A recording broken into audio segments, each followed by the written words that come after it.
Hello! Today I'm going to take you through a safe schools audit that I recently conducted at Wakarusa Valley Elementary School in Lawrence, Kansas, the home of the Lawrence Virtual School for the past 6 years.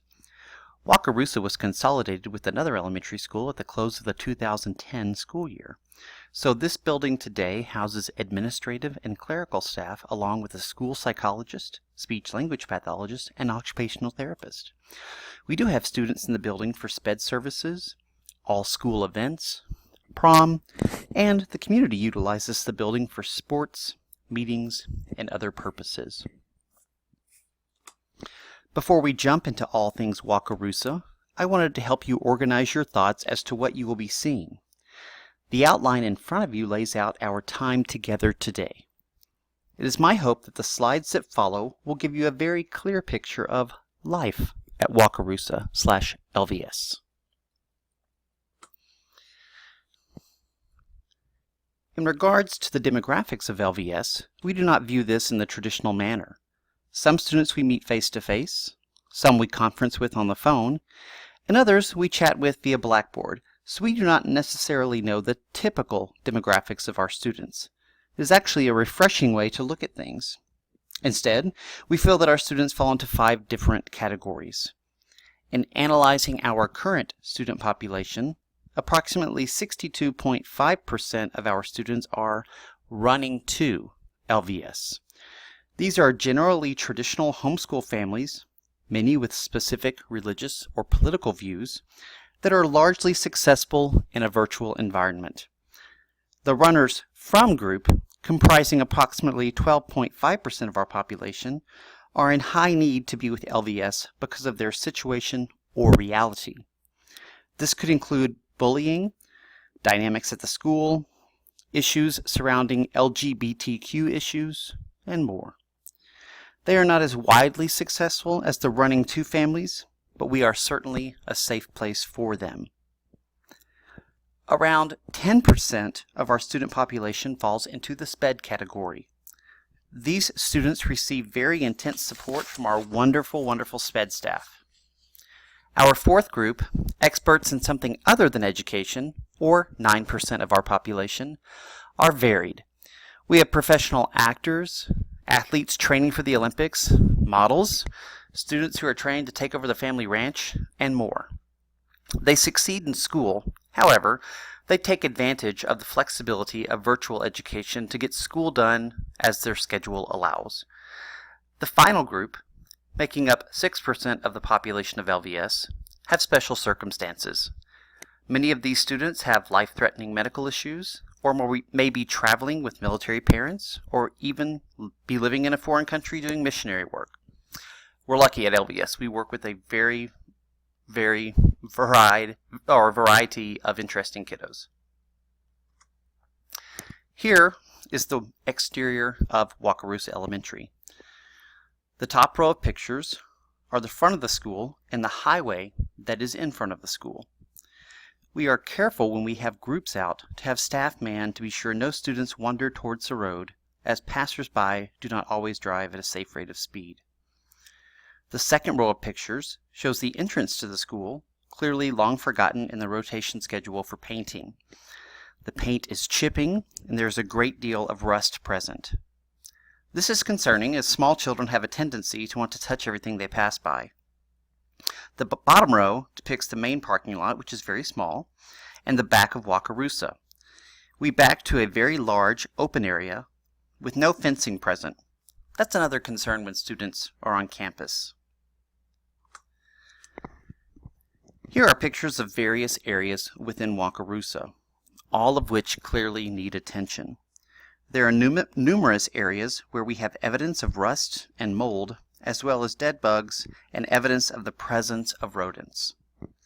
These concerns will be addressed in the environmental concerns portion of this presentation.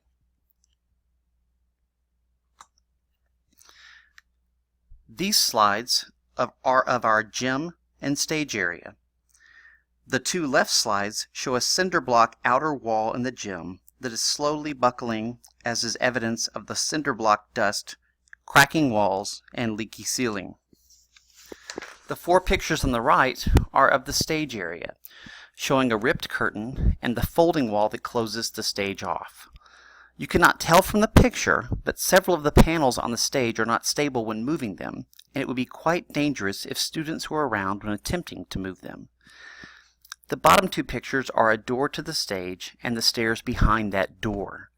If you are trying to enter through this door, there is no light switch available, and it is obviously pitch black. I actually tripped going up the stairs trying to find a light switch. These areas will be further discussed in the deferred maintenance section. This slide is pretty self-explanatory. We have several bookshelves and trophy cases that really need to be secured to the wall as they are already leaning forward and actually rather lightweight in nature. It wouldn't take much for them to topple over.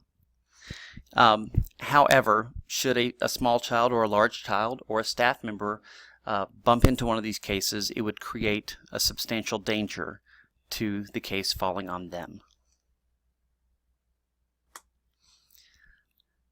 At LVS, we send laptops to our families so that they may school with us. These two rooms are where these are stored, re-imaged, packaged for mailing, etc. Very clearly something that needs to be addressed, as the fire hazard, path to an exit, and other factors will be discussed in the environmental conditions section. This is a classroom. Yes, a classroom at Wakarusa. With 1,200 students, we have to put children in this room from time to time for things like state assessments. Clearly not a conducive environment, and this particular issue will be discussed in the environmental conditions section. This portable building sits on the playground at Wakarusa. We were promised 2 years ago that it would be here for 6 weeks. As you can see, it has a broken window, an AC unit hanging off the back, and is in general not a safe situation for our students when they are trying to play on the playground. Finally, here are some mechanical and electrical pictures from LVS. You will notice a fire extinguisher that is too big for its case, an outdated electrical control system, as well as difficult access to a hot water heater and rusty fire sprinkler system. The picture in the bottom middle of the slide is a furnace that was an afterthought and was placed out in the open in our accounting office. It's very noisy and very loud when you're trying to get some work done. Now that you have seen Wakarusa, let's dig into the environmental conditions. The pictures depicting the mold, rust, bugs, and possible rodent infestation are alarming. Even with the short expected lifespan of Wakarusa, these are items that should immediately be addressed. In our readings, we have seen multiple instances where these types of issues can impact our staff members' health and thus the capacity to work effectively. We have an executive director of facilities and operations that would be responsible for repairing these concerns. The cost to repair these issues would be fairly minimal, as they should be quick fixes. As one of the building leaders, I need to step up and make more frequent contact with this individual and his department to ensure that these items are addressed. The IT room presents a separate set of issues with the massive amounts of cardboard that are stored in some cases almost floor to ceiling. In looking at the Angelo State University Fire and Life Safety Program, they specifically warn against the dangers of keeping and storing combustible materials due to the risk of fire. Finally, you saw the slides of the classroom that is currently being used to store the movable parts of cubicles. We have repeatedly been in contact with the manager of our warehouse and have been placed on the back burner time and time again due to the massive amount of bond projects that the district is currently working on, as well as the district is moving the location of the warehouse. This is something that we will continue to aggressively address. Moving to the issue of deferred maintenance, I would like to shift the focus to the conditions of the stage and the gym. With regards to priority, Wakarusa is not a district priority, as I will outline in the section concerning the special circumstances for Wakarusa. In short, the district is not invested in keeping this building in the long term, So the so-called deferred maintenance is actually maintenance that the district does not plan to address. The buckling gym wall, leaking ceiling, and unsafe conditions of the stage will likely be deferred to the eventual new owners of Wakarusa. The cost to correct these issues would not result in any eventual advantages of savings by the district due to the limited expected use of the facility. This is a decision made by the superintendent and the executive director of facilities and operations. Several of the issues, however, that we are facing could easily have short-term fixes. However, I feel that our custodial staff has had inadequate training. We share our custodian with another building, and he is in our building from 6 p.m. to 10 p.m. This essentially means that we never see him. He has been with us for over a year, and I have maybe had 6 total conversations with him. This is not by our design. Rather, we are provided him via the district with no input as to his hours or even being a part of the interview process. Should he receive the proper training, we believe that many of the mold, rust, and bug issues could be prevented or eliminated. This falls under the hands of our supervisor of high school facilities, which, yes, we are not a high school, but that is his assigned supervisor, and that is his superior. Michael LeBouf points out in his book, The Great Principle of Management, that, and I quote, "If you believe that training is expensive, it is because you do not know what ignorance costs. Companies that have the loyalty of their employees invest heavily in permanent training programs and promotion systems. Training should indeed be seen as an investment in employees and not a cost." So we are hopeful that with working with this individual, we can get him the further training that he needs so that he can continue to serve both buildings that he serves adequately and keep the environments more safe than they currently are. When thinking about the public's opinion of Wakarusa, not necessarily LVS, but just the Wakarusa building, it's a pretty heated topic.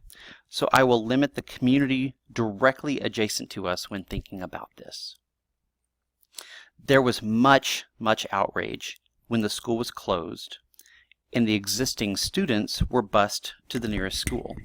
And if you are unfamiliar with Lawrence geography, the nearest school is at least a 15-minute bus ride away. Wakarusa is in a very secluded rural area where you would be surprised to see an elementary school in the first place. So these kiddos were kind of plucked out of their community school and bused into the actual city of Lawrence. This created much unrest amongst the community. As a matter of fact, when LVS was first occupying the building, the community was very unkind. We have a state of Kansas flag and a United States flag that we fly in the front of the building. They would frequently come in during the day and take those down and remove them. They would yell at our classified staff as they were in the front of the building getting the mailbox to get out of our school. And it was very much not a conducive environment at all. So that being said, it's still a very lukewarm environment, but it certainly has improved. The superintendent has been the primary individual responsible for the community relations, and the district also maintains the grounds well with regular mowing and trimming. So as far as curb appeal, from afar it looks fine. As you're getting closer, you do start to realize those paint and rust issues that I referenced earlier. So I'm very hopeful that those will be addressed soon. And they do even send the district's gardener out a few times a year with new plantings or to remove dead shrubs or trim things up so that it does continue to look nice. And as one of the leaders of this building, we try to keep spirits up at Wakarusa, making it a point to laugh every day in hopes of preventing a downward spiral, so to speak. We also instituted a quarterly Whose Dine Is It Anyway? Kind of a spinoff of the popular improv show. Every quarter, a different staff member selects a place to eat lunch, and we take them out. We pay for the staff member who picked the place, and many times we will let them have the rest of the day off. They seem to really look forward to this, The two administrators of the building, myself and the head principal, are responsible for the morale of the building, and the costs are pretty minimal. They seem happy with the lunch outings, and we bring in treats from time to time to just surprise them and just kind of make the day better. There are moments when they lament the location and condition of the building and the lack of certain amenities that other buildings have, but we are very fortunate to have a very strong office staff who genuinely love their jobs. In closing, this presentation is in no way meant to cast USD 497 in a negative light. I love working for this district. It was merely a mirror of what Wakarusa is today. You should also know that in the board goals for this year, determining a future use for Wakarusa is listed. The most likely scenario is that LVS will vacate Wakarusa in the next 1 to 2 years, and the building will be donated or sold to the community.